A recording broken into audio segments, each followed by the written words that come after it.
Not everyone who walks with you is meant to go where you're going. And sometimes the reason your blessings feel delayed is because God is waiting for you to release who's blocking the door. Hi, I'm Gabrielle, and there was a time when I confused access with love. I thought saying yes made me kind, that keeping everyone close made me loyal. But what I learned is that protecting your peace isn't pride, it's stewardship. Boundaries aren't barriers, they're spiritual armor. And loving people doesn't mean losing yourself in the process. So today I want to talk about discernment, how to love people fully without letting them drain your destiny. There was a season where I thought being kind meant being available to everyone. I said yes to people who only showed up when they needed something. I stayed in circles that didn't stretch my faith. They just fed my fear of being alone. And I wondered why I felt stuck. Until God showed me, you can't carry what I'm trying to give you while holding what I told you to release. That revelation changed everything. I started noticing patterns, certain personalities, certain energies. I learned that you can love people deeply and still love them from a distance. Here are the 5 types of people who block your blessings. First, you have the doubter. Okay, they love you, but they don't believe in you. They question every dream, downplay every victory, and if you're not careful, their disbelief becomes your hesitation. Remember, God called you to see the vision, not them. Number 2, that's the drainer. Okay, they always take your time, your energy, your advice, but they rarely pour back. They keep you busy being their answer while distracting you from your assignment. You can be compassionate without being constantly consumed. Third, you have the distractor. They're not always negative. In fact, they're often fun, but their presence keeps you from focus. They're the let's hang out when you're supposed to be building.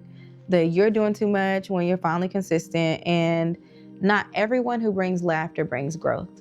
Number 4, the complainer. They always find the flaw in people, in plans, in purpose, and that spirit of negativity spreads fast. Protect your atmosphere because complaining is contagious and gratitude is the only antidote. Now, number 5 is the controller. This one can be the hardest, the person who manipulates through guilt or fear. They'll make your boundaries feel like betrayal, but remember, peace doesn't require permission. If someone needs to shrink you to stay comfortable, they can't go where God is expanding you. The spiritual lesson here is boundaries are armor. I used to think that boundaries were selfish until I realized they were sacred. Even Jesus stepped away from the crowd to pray. He healed many, but he didn't chase everyone. In Proverbs 13:20, it says, "Walk with the wise and become wise, for a companion of fools suffers harm." That means alignment matters. The company you keep determines the clarity you carry. You can't hear God clearly when you're constantly managing chaos.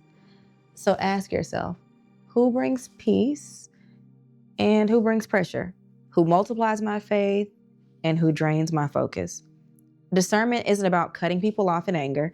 It's about choosing peace with intention. If you recognize someone in these 5 types, don't panic, pray. Ask God for clarity, timing, and compassion. Here's how to move forward. So you're going to set gentle boundaries, not walls, just doors that open only through respect. You're going to let go without guilt. You're not rejecting them, okay? You're returning to purpose. Next, you have to surround yourself with builders, people who water your faith, not your fear. And this one will keep you grounded to yourself. Stay kind, but clear. Remember, release doesn't always mean goodbye. Sometimes it just means less access. Now, the blessing of alignment is if your circle feels smaller right now, don't confuse isolation with elevation. Sometimes God subtracts before he multiplies. And that pruning is protection. You're not losing people, you're gaining peace. You're not blocking blessings, you're making room for them. So let go gracefully, love freely, and trust that whoever is meant for your next chapter will meet you there, healed, aligned, and ready. Because peace isn't the absence of people, it's the presence of purpose. Peace protects your purpose. Don't be afraid to guard it.